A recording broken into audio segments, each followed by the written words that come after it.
Hello everyone. I recently got interested in this game called Black Desert Online, and once the Steam Winter Sale came, I got the chance to play it and have been hooked ever since.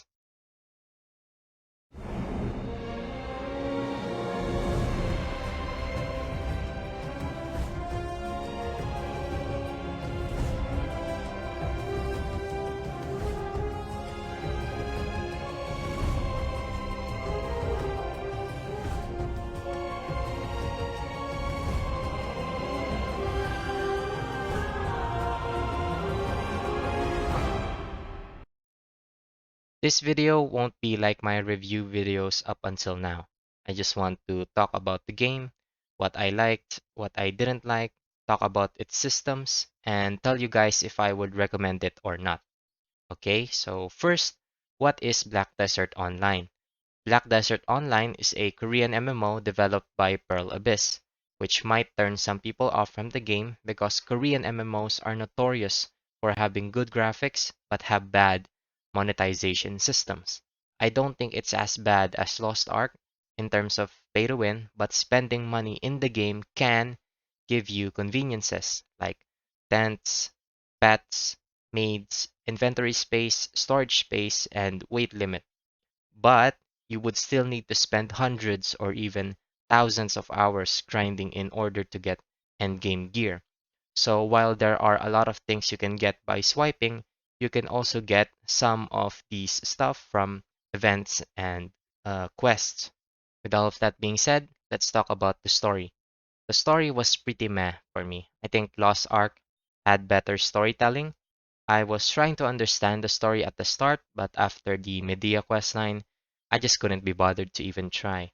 The storytelling was pretty boring for most of the game. The only two questline that was kind of interesting was the Magnus questline, which actually reminded me of Warframe, with you falling down dramatically like 50 times. And the other one was the Mountain of Eternal Winter quest. It's not that much better than the other quest lines, but it was the best out of all the storylines in Black Desert that I've played so far.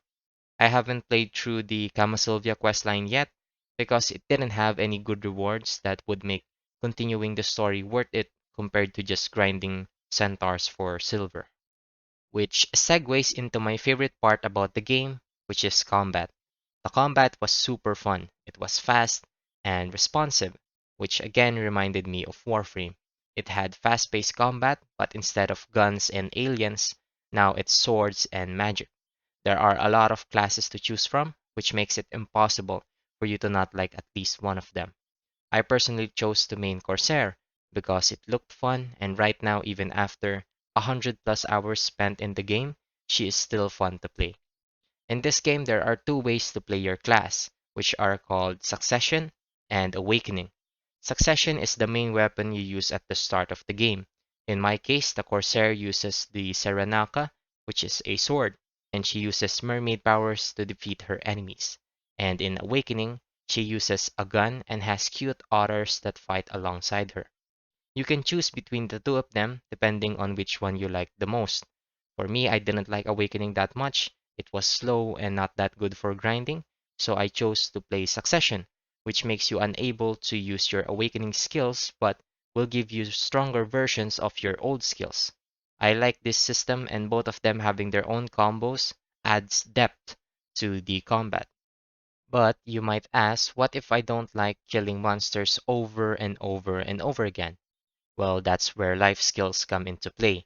There are different ways for you to earn silver in the game that doesn't include grinding, such as fishing, farming, hunting, alchemy, cooking, and more. Some people don't even leave this area of the map and just try to find the easiest way to earn money. There are a lot of guides out there that can teach you more about these than I do because I only tried farming, which is just passive income for me whenever I go back to Velia for events. Next, we have character creation. I love that you can make your own character unique, or you can just take other people's character design, which, let's be honest, would be better than what we can make. And if you really wanted to make your character special, there is this dye system in the game where you can change the material and the color of the outfit or armor that you are wearing. Here's mine. If you are familiar with VTubers, you might have seen a tiny bit of resemblance to Hosho Marin, which is the most fitting for the pirate captain Corsair. I tried my best, but unfortunately I couldn't even get twin tails for my character. So in the end, I just tried to make it resemble her even just a little bit. Last is the one that I really want Pearl Abyss to change, which is enhancing. Enhancing is your main way of getting stronger in the game and being able to go to better grind spots. When you start the game and make a character on a season server, you will get Naru gear when playing through the Medea questline. And once you get that Naru gear, you will need to upgrade that to Pen, which starts at +1 to +2, then +3, and so on and so forth until +15. And when you upgrade that, it will go from 15 to Pry, then Duo, then Tri, then Tet, and then lastly is Pen. After upgrading all of your gear, you can convert all of them to Pry to Vala gear, which again you will need to upgrade to Pen. Currently, that is where I am at, because the best gear season characters can use is Tuvala gear. After the season ends, you can replace your Tuvala gear with either Black Star gear or Boss gear. The difference between these two is that Boss gears need Kafras, while Black Star doesn't. Kafras are upgrade materials in the game that are used to give your Boss gear extra stats. Now, you might think that this is already getting complicated. Like, how are you even supposed to know which set of gears you should choose? But that's not even where it stops. Right now, there are two ancient gears in the game, the Labresca helmet and Fallen God armor, which is the best in slot for the helmet and the chestplate. So one day you will also replace your gloves and boots to Labresca or Fallen God. You guys see where I'm going with this? It's way too complicated. There are so many gear upgrades which are just gonna get pushed farther and farther and farther. There's a reason why there are a lot of YouTube videos out there talking about gear progression in the game, because without it, new players just wouldn't be able to keep up. Also, the systems in the game are not explained well, like the adventurer logbooks and life skills. Personally, when I play a new game, I tend to watch YouTube videos explaining the basics of the things you can do in the game, so I know what I am doing and what I can work towards. But other people won't do that. They will just see these systems and mechanics, then just leave. Similar to Warframe, both of these games have depth, which makes them special to some people, but unapproachable for the majority of people.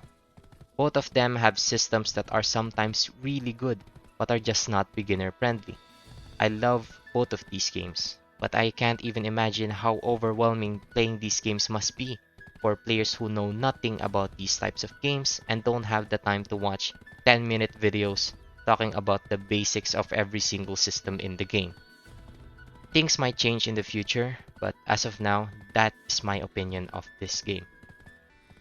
Would I recommend it? Yes, but not to everyone. I already said most of the stuff I want to say in this video, so it's up to you if you're interested in the game.